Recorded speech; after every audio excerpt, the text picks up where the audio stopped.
తెలంగాణ రాష్ట్రంలో నిర్బంధాలు కొనసాగుతున్నాయి. ఉద్యోగ నియామకాల కోసం నిరుద్యోగులు రోడ్డెక్కుతున్నటువంటి పరిస్థితి. అయితే నిరుద్యోగుల ఆందోళన వెనుక బీఆర్ఎస్ నేతల హస్తం ఉందని చెప్పి కాంగ్రెస్ నేతలు స్వయంగా ముఖ్యమంత్రి రేవంత్ రెడ్డి ఆరోపిస్తున్న నేపథ్యంలో ప్రస్తుతం మనతో బీసీ సంక్షేమ సంఘం అధ్యక్షుడు ఆర్ కృష్ణ ఉన్నారు. కృష్ణ గారు నమస్తే. ఎట్లా కావచ్చు, ఉద్యోగ నియామకాల కోసం తెలంగాణ రాష్ట్రం కొట్లాడి తెచ్చుకున్నాం. బట్ గత ప్రభుత్వంలో ఏం జరిగిందో ఇప్పుడు కూడా సేమ్ సిచ్యువేషన్ కొనసాగుతుంది. నిరుద్యోగులు రోడ్డు ఎక్కుతున్నటువంటి పరిస్థితి ఎట్లా చూస్తారు? నిరుద్యోగ సమస్య, నిరుద్యోగుల డిమాండ్లలో కొన్ని సహేతుకమైన డిమాండ్లు ఉన్నాయి. వాటిని ప్రభుత్వం పరిశీలిస్తుంది. రాజకీయ కోణంలో ఈ డిమాండ్లను వాళ్ళు టీఆర్ఎస్ వాళ్ళు ఎత్తుకున్నారు, అందుకే మేము చేయమనడం ప్రభుత్వం బాధ్యత కాదు. నిరుద్యోగుల టీఆర్ఎస్ వాళ్ళని విలువకు నిరుద్యోగులను నిలిచి ఉద్యమ నాయకులను నిలిచి చర్చ జరుపు. వాళ్ళు ఏమడుగుతున్నారు? గ్రూప్ 1లో 1:100 విలువమంటారు. అవును, అది నిజమే. ఆ గ్రూప్ 1లో 2 అన్యాయాలు జరిగాయి. ఎస్సీ ఎస్టీ బీసీ రిజర్వేషన్లు సక్రమంగా అమలు చేయలేదు. ఎక్కువ మంది ఉండడం వల్ల సమర్థులైన వాళ్ళు బయటకు వస్తారు. కొందరు ఆబ్జెక్టివ్లా ఇంటెలిజెంట్, కొందరు డిస్క్రిప్టివ్ వ్యాసాలు రాస్తుంటారు తెలివైన. వీటిని 2 గవర్నమెంట్ పెట్టింది ఇప్పుడు 2 పోటీ పరీక్షలు. కాబట్టి డిస్క్రిప్టివ్లా ఎక్కువ మంది ఉంటే సమర్థులు ఎక్కువ వచ్చేటటువంటి సమర్థులైన అధికారులు వస్తారు. వాళ్ళ డిమాండ్ న్యాయమైనటువంటిది. 100 మంది పెట్టి ఒకడే వస్తాడు, 50 మంది పెట్టి ఒకడు వస్తాడు అనడం సరైనటువంటి పాలకు లేదనుకుంటే అదే రైట్ కాదు. పండితులు చెప్పాలి, ప్రొఫెసర్లు చెప్పాలి. అందుకే 100 మందిలో ఒకరిని సెలెక్ట్ చేయడం మంచిది, 50 మందిలో ఒకరిని అన్నది సరైనటువంటి కదా. అది సహేతుకమైన డిమాండ్. రెండవది, ఎస్సీ ఎస్టీ బీసీ మైనార్టీ రిజర్వేషన్ల లోపల అక్రమాలు జరుగుతున్నాయి. సరైన అభ్యర్థులు రాలేదని.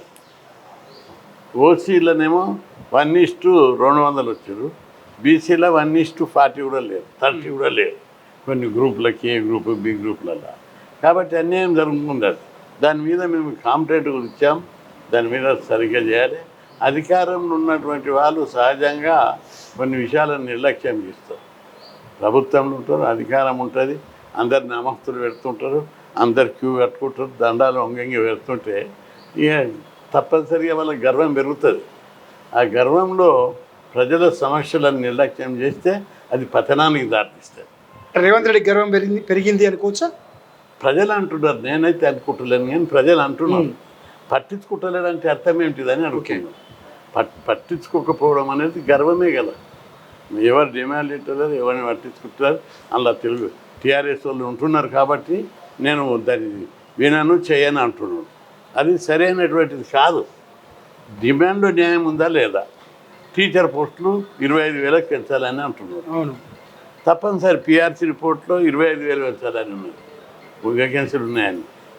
రాష్ట్ర ప్రభుత్వం సెంట్రల్లో పార్లమెంట్లో మాట్లాడినప్పుడు 25,000 వేకెన్సీలు ఉన్నాయని చెప్పి పార్లమెంట్లో చెప్పారు. అట్లాంటప్పుడు నువ్వు 11,000 ఇచ్చి తప్పు కదా మొత్తం. అంతేకాదు, క్రాఫ్ట్, డ్రాయింగ్, పీజీ టీచర్లే ఏ స్కూల్లో ఉన్నారు? నువ్వు స్కూల్ ఎట్లా డెవలప్ చేస్తావు? టీచర్లు లేకుండా, పంతులు లేకుండా పాఠాలు ఎవరు చెప్తారు? మెగా డిఎస్ 25,000తో వేస్తామని వాళ్ళే మేనిఫెస్టోలో పెట్టారు. ఎస్, అందుకే అంటున్నా 25,000 మెగా డిఎస్లో పెట్టారు, వేకెన్సీలు ఉన్నాయి, అది పిఆర్సీ రిపోర్ట్ ఉంది, పార్లమెంట్లో చెప్పారు. 25,000 టీచర్ పోస్టులు భర్తీ చేయాలని వాళ్ళు అడుగుతున్నారు. రెండవది, డిఎస్సిని 2 నెలలు వాయిదా వేయమంటారు. ఇప్పుడు వరుసగా group 1 hostel welfare officer, central government జాబ్లు అన్నీ వరుసగా ఉన్నాయి. ఈ వరుసగా ఉంటే పిల్లలు ఓదానికి సిలబస్లో తేడా ఉంటుంది. వరుసగా ఉండడం వల్ల మేము అన్నిటికంటే పెద్దది ఏది రిక్రూట్మెంట్ టీచర్. ఈ టీచర్ రిక్రూట్ ఏదన్నా జాబ్ లేకుండా వస్తుంది అనేది ఆశ ఉంటుంది. దానికి కొంత టైం కావాలని అడుగుతున్నాం. 2 నెలలు పోస్ట్పోన్ చేస్తే తప్పేముంది? ప్రభుత్వ వాదన ఏమంటుంది? పిల్లలకు లేట్ అవుతుంది చదువు చెప్పేటోడు. నువ్వు ఇచ్చేదే 11,000, 25,000 పెడుతున్నావా? రెండవది, ఇప్పుడు ఎట్లయినా జూన్లో స్కూళ్ళు స్టార్ట్ అయ్యాయి. పంతులు ఉన్నారా? లేరు. విద్యా వాలంటీర్లు పెడతావు 2 రోజుల్లో. ఇదే విద్యా వాలంటీర్లు 3 నెలలు ఉండే బజాయ 5 నెలలు ఉంటారు, 2 నెలలు పోస్ట్పోన్ చేస్తే. కాబట్టి ఎట్లాగూ టీచర్లు లేరు. లేట్ అయినా విద్యా వాలంటీర్లను పెడతావు. విద్యా వాలంటీర్లు 3 నెలలు బజాయ 5 నెలలు ఉంటారు. అప్పటికి వీళ్ళు వచ్చేస్తారు, ఆటోమేటిక్గా వెళ్ళిపోతారు. కాబట్టి ప్రభుత్వం వెంటనే స్పందించి 2 నెలలు వాయిదా వేయాలనేది, దానివల్ల నష్టమేం లేదు. కేటీఆర్ అడిగిండు, హరీష్ రావు అడిగారు. ఇది డెమోక్రసీ. అందరూ అడుగుతారు. ప్రజల పచ్చ రాజకీయ పార్టీలు, ప్రజా ఉద్యమాలు ఎవరి కోసం ఉన్నాయి? ప్రజల కోసం ఉన్నాయి. ఆ సమస్య ఉన్నప్పుడు ప్రతిపక్ష నాయకులు వచ్చి పోరాడతారు. తిరిగి పండుకోనికే లేరు రాజకీయ నాయకులు. ఇప్పుడు వాళ్ళు పోరాడినప్పుడు మేము పోరాడుతున్నాం. నేను 50 ఏళ్ళ నుంచి పోరాడుతున్న. హాస్టళ్ళు పెట్టాలి, గురుకులాలు పెట్టాలి, ప్రతి ఒక్కరికి స్కాలర్షిప్ ఇవ్వాలి, ఉద్యోగాలు ఇవ్వాలి అని పోరాడుతున్నా. ప్రజల పక్షాన పోరాడతాం. నువ్వు పోరాడడానికి మీకు హక్కు లేదు ఎవరికి. కాబట్టి హరీష్ రావు పోరాడతారు, కేటీఆర్ పోరాడతారు, అడవులున్న నక్సలైట్లు వచ్చి కూడా పోరాడతారు. దాన్ని అభ్యంతరం చెప్పడానికి వీళ్ళే డెమోక్రసీ లోపల. కాబట్టి వాళ్ళు పోరాడుతున్నారు కాబట్టి నేను ఇవ్వనేది కూడా కాదు, పద్ధతి కాదు.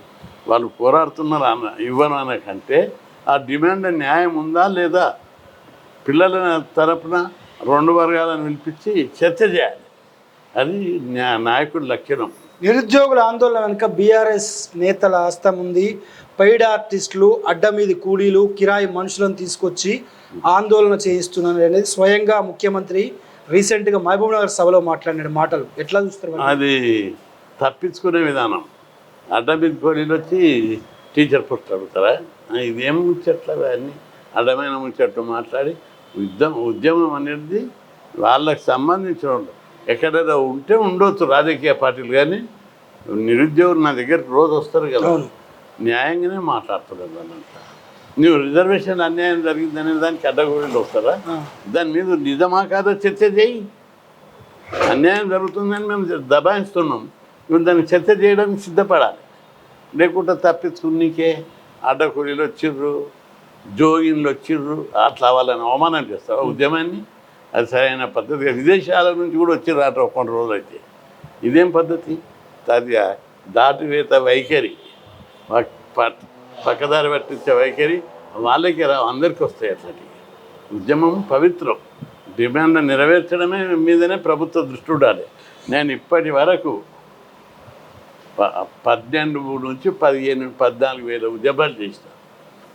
నేను ఒక సర్పంచుల రిజర్వేషన్లు పెట్టాలని 86, 85, 87 పెద్ద ఎత్తున ఉద్యమాలు చేశాను.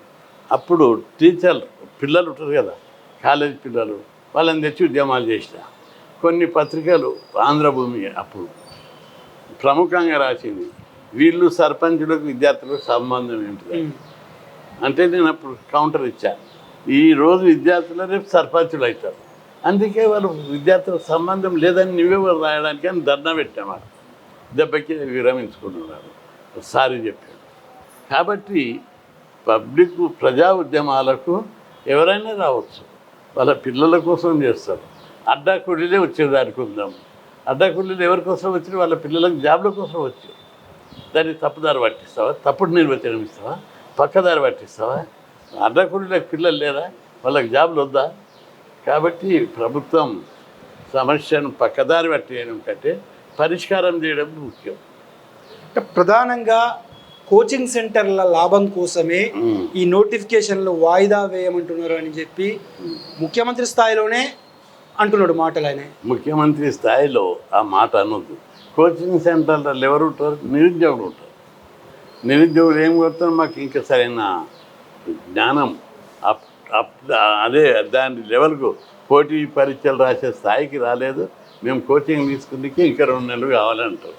అది తప్పు అవుతుందా? అది తప్పు కాదు. అది ప్రభుత్వం వల్ల వాస్తవాలు అవాస్తవాలను పరిశీలించి చర్చించాలి. నిరుద్యోగులతో చర్చించి ఓపెన్ డిబేట్ పెట్టి, టీవీ లైవ్ పెట్టి చర్చించి పరిష్కారం. న్యాయం లేకపోతే చెప్పు, మేమున్నాం న్యాయంగా. అక్కడ ఇక్కడ ఉంటే చాలా డిమాండ్లు వస్తాయి నా దగ్గరికి. 2 వర్గాల వాదనని న్యాయం చెప్తా. కాబట్టి ప్రభుత్వం ప్రజల కోణంలో ఆలోచించాలి తప్ప దాటివేత వైఖరి మంచిది కాదు. ఆ వైఖరి మార్చుకోవాలి. ఉద్యమకాలం నాటి నిర్బంధాలు మళ్ళీ కొనసాగుతున్నాయా? రీసెంట్గా ఓయూలో లాఠీ చార్జ్ కావచ్చు, టీఎస్పీఎస్సీ ముట్టడప్పుడు విద్యార్థులపై నిరుద్యోగులపై లాఠీ చార్జ్ కావచ్చు. ప్రభుత్వం దగ్గర కొన్ని వేలు లక్షల మంది పోలీసులు ఉన్నారు. అలా ఒక నిరుద్యోగిని పట్టుకుని మీకే వీళ్ళు గన్నులతో రాలేదు, రాళ్లతో రాలేదు, కత్తులతో రాలేదు. నిరుద్యోగులు ఒట్టిగా వచ్చారు, ఖాళీ చేతులతో వచ్చారు. వాళ్ళని అరికట్టడానికి 2 పోలీసులను బట్టి అరెస్టు చేయి, కేసులు పెట్టు. కానీ వాళ్ళు అట్లున్నారు ఇట్లున్నారని అనడం, అరెస్టులు చేయడం, లాఠీచార్జ్ చేయడం సరికాదు. నేను ఇన్ని రోజులు ఉద్యమాలు చేసినప్పుడు 2-3 సార్లు లాఠీచార్జ్ చేయాలి. అసెంబ్లీని వలగొట్టాం 1978లో. 2000 మందిని తీసుకుపోయి రాళ్లతోటి తుక్కు వలగొట్టాం. ఆ రోజు కూడా లాఠీచార్జ్ చేయలే.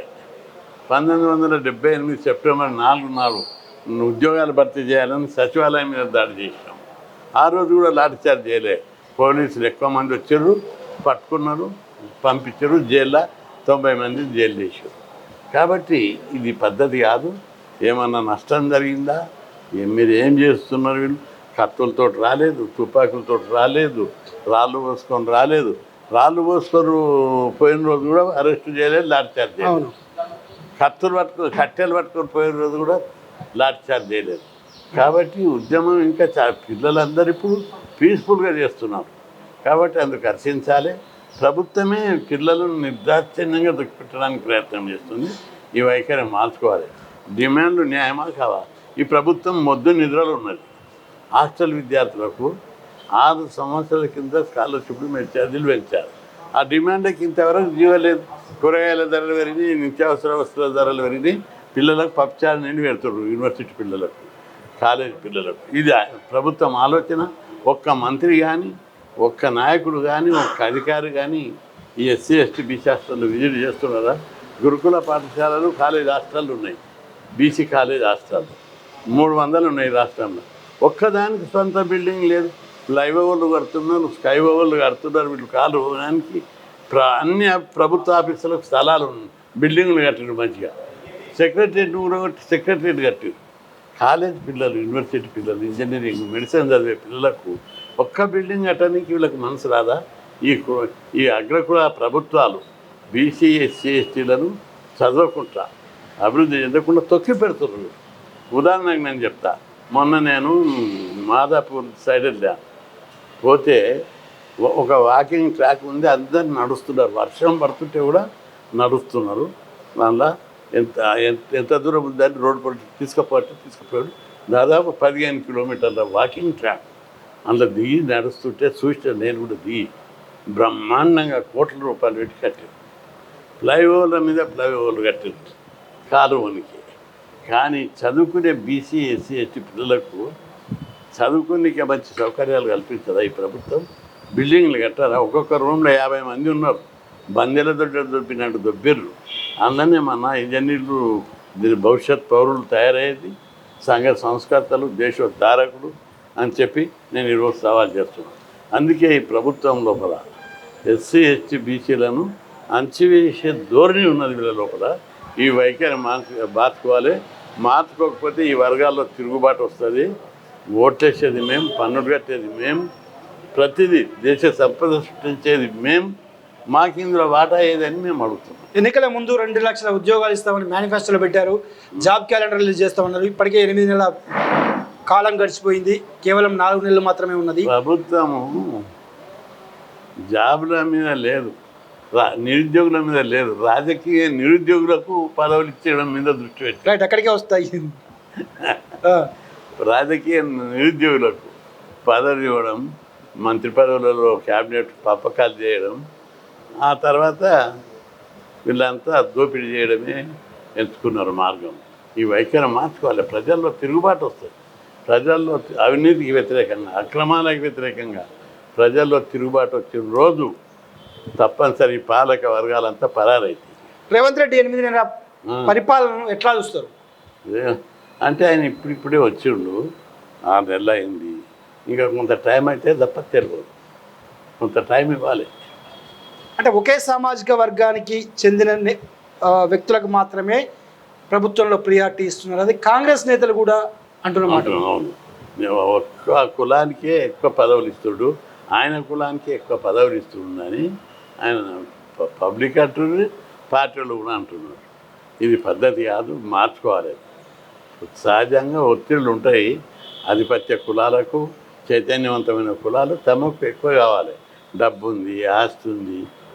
ఇక మాకు మడుగు బంగారం కంటే మా సమేత అధికారం మంచిదని ఏదైతే ఉందో, మడుగు బంగారం ఉంది అంటే అది సంపద ఉంది, ఆస్తులు ఉన్నాయి, భూములు ఉన్నాయి, మాకు అధికారం కావాలని వాళ్ళు ఒత్తిడి చేస్తారు.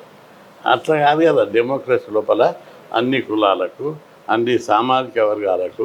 ఒకవైపు రాహుల్ గాంధీ ఏం చెప్తుండు, ఎవరి జనాభా ప్రకారం వాళ్ళకు పదవులు ఇస్తాను. ఆయన మాట నమ్మి కాంగ్రెస్ను గెలిపించింది. లేకపోతే వీళ్ళంతా కేసీఆర్ మీద గెలిచేటంత శక్తి ఎక్కడుంది కాంగ్రెస్కు? అంత బలం ఎక్కడిది? మన నిరుద్యోగులు, సంఘాలు, బీసీ సంఘాలు ఆయన పీరియడ్ లోపల అన్యాయం గురి అయ్యిండ్రు. కేసీఆర్ పని కథమైంది అంటున్నారు.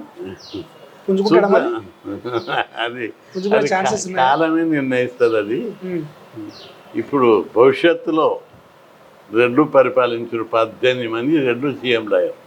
వెలమలు 4 సార్లు సీఎం అయ్యారు. బ్రాహ్మణులు అయ్యారు, వైశ్యులు అయ్యారు. 56% జనాభా ఉన్న బీసీలు ఒక్కసారి కూడా సీఎం కాలేదు. వచ్చే కాలం అంతా బీసీలదే. వచ్చే ఎన్నికల్లో బీసీలే చీఫ్ మినిస్టర్ అవుతారు. అది తప్పదు. అది కాలచక్రంలో జరిగి తీరవలసింది. ఒక పార్టీ గుర్తు మీద గెలిచి మరొక పార్టీలకు మర్నాడే వెళ్తున్నటువంటి పరిస్థితి. ఇక దానం నాగేందర్, పోచారం శ్రీనివాసరెడ్డి, సంజయ్, వీళ్ళందరి గురించి మీకు చెప్పిన అవసరం లేదు. డైరెక్ట్గా ముఖ్యమంత్రి వెళ్ళి కండవాళ్ళు కప్పుతున్న సిచ్యువేషన్ ఎట్లా చూడవచ్చు? అంటే జనరల్గా సాంప్రదాయం ప్రకారం ఒక పార్టీలో గెలిచి ఆ పార్టీని ఉండడం రాజకీయ విలువలకు ఉండాలి. కానీ గత లోపలనే ఈ పార్టీలు మారడం అనేది స్టార్ట్ అయింది. ఇప్పుడు రేవంత్ రెడ్డి ఏమంటుండు, గత ప్రభుత్వం టీఆర్ఎస్ ప్రభుత్వం మా దగ్గర తీసుకుంది ఎమ్మెల్యేలు, మేము కూడా అదే సాంప్రదాయాన్ని పాటిస్తున్నాం. మా ప్రభుత్వాన్ని కూడా కొడతామంటున్నారు మీరు, అందుకే మమ్మల్ని మేము రక్షించుకోవడానికి ఎమ్మెల్యేలను తీసుకుంటామని ఇట్లా మాట్లాడుతుండ్రు. అయినా అది సరైన పద్ధతి కాదు. ఎక్కడైనా ప్రజాస్వామ్యం లోపల పార్టీలు మారడం హేతుబద్ధమైనటువంటిది కాదు. అంటే ఇదే ముఖ్యమంత్రి సీఎం కాకముందు పార్టీ మారే ఎమ్మెల్యేలను రాళ్లతో కొట్టండి, వాళ్ళ మీద కేసులు కూడా పెట్టండి మోయినాబాద్ స్టేషన్లో. ఇప్పుడేమో ఈయన స్వయంగా కండువాలు కప్పుతున్నాడు. మీకు చెప్పాను కదా, పార్టీ మారడం తప్పు. దాన్ని మేము తీవ్రంగా ఖండిస్తున్నాం. రాజకీయాల్లో ఇంకా పార్టీలు మారాడు, దాని మీద కఠినమైనటువంటి రాజ్యాంగ సవరణ జరగాలి. ఒక తెలంగాణ వాదిగా, బీసీ సంఘం నేతగా 2 రాష్ట్రాల ముఖ్యమంత్రుల భేటీని ఎట్లా చూస్తారు? చంద్రబాబు రేవంత్ రెడ్డి భుజం మీద తుపాకీ పెట్టి తెలంగాణలో ఎంటర్ కాబోతున్నారన్న చర్చ కూడా నడుస్తుంది. అంటే ప్రజాస్వామ్యంలో ప్రతి పార్టీకి, ప్రతి నాయకుడికి వాళ్ళ పద్ధతుల్లో పార్టీలు పెట్టింది అధికారం కోసమే కదా. ఎవరైనా, చంద్రబాబు అయినా, జగన్ అయినా, లేకపోతే కాంగ్రెస్ పార్టీ అయినా, వాళ్ళు అధికారంలోకి రావడానికి ప్రతి పార్టీ ప్రయత్నం చేస్తుంది. తప్పేం కాదు. అది ప్రజాస్వామ్యమైన హక్కు. అది అంటే బ్యాక్డోర్ పాలిటిక్స్కు తెరలేపుతున్నారు చంద్రబాబు అనేది ఒక వాదన. బ్యాక్డోర్ పాలిటిక్స్ అంటే ఎట్లా అంటే తెలంగాణలో మళ్ళీ ఆధిపత్యం కోసం వస్తున్నాడు. జగ్గారెడ్డి అయితే ఆన్ రికార్డ్ అన్నాడు. విజయశాంతి ట్వీట్ చేసింది. ఇది కాంగ్రెస్ పార్టీ వాళ్ళు చేసిన ట్వీటే. జరిగింది కూడా కాంగ్రెస్ పార్టీ ముఖ్యమంత్రి, అదేవిధంగా ఏపీ ముఖ్యమంత్రి. అవును. అంటే 2 రాష్ట్రాలు విడిపోయినప్పుడు కొన్ని ఒప్పందాలని, అందులోన అప్పులు, ఆస్తులు పంపకాలు, అప్పుల పంపకాలు ఇవి ఉన్నాయి. వీటికి సంబంధించిన అంశాల మీద చర్చ చేసినాం అనేది పత్రికలలో వచ్చింది, చూసినా. దానిలో పెద్దగా చర్చించదగిన అంశం ఏం లేదు. సో ఫైనల్గా చెప్పండి, నిరుద్యోగ నియామకాలకు సంబంధించి రేవంత్ రెడ్డికి మీరు ఏం చెప్పదలుచుకున్నారు? ఎందుకంటే ఆయన కనీసం నిరుద్యోగులను పిలిచి మాట్లాడితే సమస్య సాల్వ్ అవుతుంది, లేదంటే డిఎస్సిని 1 మంత్ పోస్ట్ పోన్ చేసిన సమస్య సాల్వ్ అవుతుంది. ఆయన చెప్తున్నట్టు లీగల్ సమస్యలు ఏవైతే ఉన్నాయో అవే నిరుద్యోగులను పిలిచి ఎక్స్ప్లెయిన్ చేయొచ్చు కదా. దీనిలో ఉంటే ఒక దాంట్లో గ్రూప్ 1లో నిరుద్యోగ సమస్య ఉంది లీగల్గా, కానీ టీచర్ పోస్టుల విషయంలో సమస్య లేదు. కాబట్టి పిలిచి 2 నెలలు వాయిదా వేసి, ఇదే ఇప్పుడు చదువు చెప్పే విద్యావాలంటీర్లని ఇంకా 2 నెలలు కొనసాగిస్తే అయిపోయాయి. అది అట్లా పరిష్కారం అయిపోతుంది. ఇక ఆయన ఇచ్చిన వాగ్దానం ప్రకారం గ్రూప్ 1, గ్రూప్ 2, గ్రూప్ 3, గ్రూప్ 4లో వేకెన్సీలు పెంచాలి. గ్రూప్ 1లో 1600 వేకెన్సీలు ఉన్నాయి. నువ్వు 563 ఎట్లా భర్తీ చేస్తావు? 23 కొత్త జిల్లాలు వచ్చినాయి, 125 కొత్త మండలాలు వచ్చినాయి, 75 మున్సిపాలిటీలు వచ్చినాయి, 7 మున్సిపల్ కార్పొరేషన్లు కొత్త వచ్చినాయి, 23 జిల్లాలు, 40 డిపార్ట్మెంట్ ఒక్కొక్క జిల్లాలో. వీటి వేకెన్సీలు పెరుగుతాయి కదా. కాబట్టి ఆ వేకెన్సీలన్నీ కలిపితే 1600 గ్రూప్ 1. గ్రూప్ 2లో 2000 ఉన్నాయి. అవన్నిటికి పెంచి భర్తీ చేయమంటారు. ఏం వీళ్ళు ఎట్లా 2 లక్షలు చెప్పారు. 2 లక్షలు ఎట్లయితాయి? టీచర్ పోస్టులు పెంచాలి, గ్రూప్ 1 పెంచాలి, గ్రూప్ 2 పెంచాలి, మెడికల్ హెల్త్ డిపార్ట్మెంట్ ఉన్న అన్ని పోస్టులు పెంచితేనే తప్పనిసరి పోస్టులు పెరుగుతాయి. లేకపోతే 2 లక్షలు ఎన్నికలు చూపెడతాము. కాబట్టి పోస్టులు పెంచాలి, ఎక్కువ ఇంకో రిలింకిష్ పద్ధతి పెట్టాలి. వచ్చినోనికి 4 జాబులు 5 జాబులు వస్తుంది, లేనివానికి అస్సలు లేవు. మొన్న గురుకుల టీచర్ పోస్టులు వచ్చినాయి, ఒకటేసారి భర్తీ చేశారు. ఒక్కరికి డిగ్రీ లెక్చరర్ వచ్చింది, జూనియర్ లెక్చరర్ వచ్చింది, పీజీ టీచర్ వచ్చింది, యూజీ టీచర్ వచ్చింది. అందులో ఒక్కదానిలో జాయిన్ అయిపోయాడు, మిగతా అని వృధా పెండింగ్ పడిపోయింది. ఇట్లా 3600 పోస్టులు బ్యాక్లాగ్ పోస్టులు వచ్చినాయి. కాబట్టి ఒకటే పోస్టు సెలెక్ట్ అయితే మిగతా మెరిట్ ఉండలతో నింపాలి. ఆ టైపు కావాలని పిల్లలు కోరుతున్నారు. అందరూ దాంట్లో అన్యాయం ఏముంది చూపెట్టు, అన్యాయం ఉంది దాంట్లో ఏముంది లేదు. కాబట్టి నిరుద్యోగులతో చర్చించి న్యాయపరమైన అవరోధాలు లేకుండా భర్తీ చేసే చర్యలు తీసుకోవాలి. థ్యాంక్ యూ కృష్ణ గారు. సో ఇది ఏపీ రాష్ట్ర రాజకీయాలతో పాటు నిరుద్యోగ ఆందోళనపై బీసీ సంక్షేమ జాతీయ అధ్యక్షులు ఆర్ కృష్ణ గారితో ప్రత్యేక ఇంటర్వ్యూ విశేషాలు. మరో ఇంటర్వ్యూతో మళ్ళీ కలుద్దాం. వీడియో జర్నలిస్ట్ ప్రసాద్తో కలిసి సోము, హైదరాబాద్.